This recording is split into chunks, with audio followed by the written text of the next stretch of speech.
Assalamualaikum warahmatullahi wabarakatuh.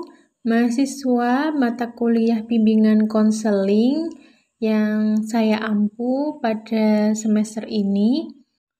Alhamdulillah kita dipertemukan kembali secara virtual pada pertemuan terakhir mata kuliah ini, di mana kita akan membahas mengenai problematika bimbingan dan konseling. Semoga kalian semua dalam keadaan sehat walafiat tanpa kurang suatu apapun.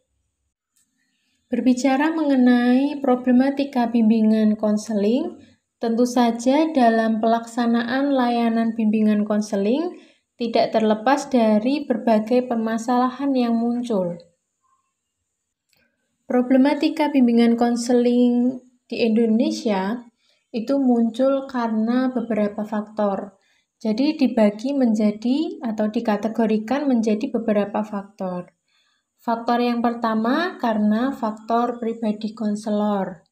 Yang kedua, faktor manajemen bimbingan konseling. Yang ketiga, faktor sarana dan prasarana. Dan yang keempat adalah faktor keterampilan konselor dalam melaksanakan layanan konseling. Selanjutnya, kita akan membahas satu persatu berbagai macam problematika bimbingan konseling berdasarkan faktor-faktor yang telah dikategorikan. Yang pertama adalah faktor pribadi konselor. Berarti faktor tersebut muncul dari dalam diri konselor itu sendiri. Seperti konselor tidak menunjukkan disiplin. Jadi seorang konselor seharusnya bisa memberikan contoh yang baik untuk siswa, untuk berperilaku disiplin. Namun sayangnya dalam pelaksanaan kesehariannya, dalam kegiatan sehari-hari, tidak semua konselor mampu menunjukkan kedisiplinan pada siswa. Seperti contohnya terlambat masuk kelas atau tidak datang tepat waktu. Lalu yang kedua adalah konselor memaksakan nilai-nilai yang dimiliki kepada konseli. Contohnya ketika seorang konselor dan konseli memiliki nilai tradisi yang berbeda. Namun dalam pelaksanaan konseling, seorang konselor memaksakan nilai-nilai tradisi yang dianutnya kepada konseli. Yang ketiga yaitu konselor membeberkan rahasia konseli. Sebagai seorang yang profesional, seorang konselor seharusnya bisa menjaga permasalahan atau rahasia seorang konseli. Namun sayangnya, pada kenyataannya seringkali ditemui bahwa guru BK atau konselor membeberkan atau membicarakan permasalahan atau rahasia konseli dengan guru-guru yang lain. Yang keempat yaitu konselor kurang termotivasi mengembangkan profesionalitasnya. Seharusnya seorang konselor harus mengembangkan profesionalitasnya secara berkelanjutan. Namun tidak semua konselor punya kesadaran akan hal tersebut, seperti mengikuti kegiatan yang dapat mengembangkan profesionalitasnya seperti seminar atau lokakarya, lalu mengikuti kegiatan-kegiatan perkumpulan guru BK atau membaca buku yang bisa menunjang berkembangnya pengetahuan konselor. Yang terakhir, bahwa adanya persepsi konselor merupakan polisi sekolah. Seperti yang kita bahas pada pertemuan awal, seringkali siswa menganggap bahwa ruang BK atau guru BK merupakan tempat bagi anak-anak yang bermasalah. Hal tersebut membuat siswa enggan untuk datang ke ruang BK melakukan kegiatan konseling. Faktor yang kedua adalah faktor yang berkaitan dengan manajemen bimbingan konseling. Seperti yang kita ketahui bahwa manajemen berkaitan dengan perencanaan, pelaksanaan, dan evaluasi program bimbingan konseling.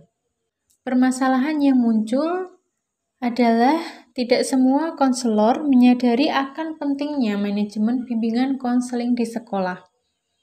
Hal tersebut mengakibatkan kegiatan konseling menjadi tidak efektif dan efisien, serta tidak mencapai tujuan yang telah ditetapkan.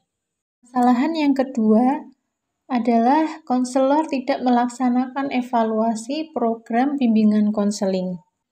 Evaluasi program bimbingan konseling sendiri diperlukan untuk menguji keefektifan dan memperbaiki program layanan bimbingan dan konseling. Namun faktanya, tidak semua konselor melaksanakan kegiatan evaluasi, sehingga tidak adanya perbaikan program layanan bimbingan dan konseling dari tahun ke tahun. Faktor yang ketiga yaitu faktor yang berkaitan dengan sarana dan prasarana, seperti ruang bimbingan konseling yang kurang memadai, serta konselor enggan bekerja ketika sarana dan prasarana tidak memadai. Seharusnya, ketiadaan sarana dan prasarana di sekolah itu tidak menjadi halangan bagi konselor dalam melakukan layanan bimbingan konseling yang optimal. Yang terakhir adalah faktor yang berkaitan dengan kemampuan konselor dalam melakukan konseling. Seperti halnya konselor hanya memberikan nasihat dalam proses konseling.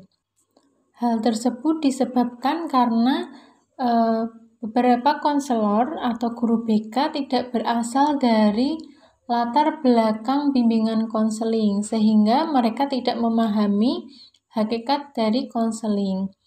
Mereka lebih memilih untuk memberikan nasihat dalam pemecahan masalah dibandingkan dengan menerapkan pendekatan-pendekatan konseling.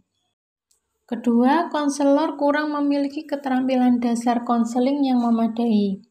Misalnya, konselor kurang memperhatikan kenyamanan konseli dalam melakukan konseling, atau konselor melakukan konseling dengan kurang memperhatikan konseli. Ketiga, konselor hanya menangani anak bermasalah. Seperti yang kita tahu bahwa di lapangan masih banyak guru BK yang fokusnya hanya menangani anak-anak yang bermasalah. Padahal, anak-anak yang memiliki potensi baik di bidang akademik maupun non-akademik juga memiliki hak untuk memperoleh bimbingan secara berkelanjutan agar potensi mereka bisa berkembang secara maksimal. Dan yang terakhir adalah kurangnya kesadaran konselor akan pentingnya need assessment. Seharusnya dalam membuat program bimbingan dan konseling, konselor harus melakukan asesmen kebutuhan. Namun sayangnya tidak semua konselor melakukan need assessment. Hal tersebut berdampak pada program yang diberikan tidak sesuai dengan kebutuhan siswa atau kebutuhan konseli. Nah, itulah berbagai macam problema bimbingan konseling yang terjadi di lapangan.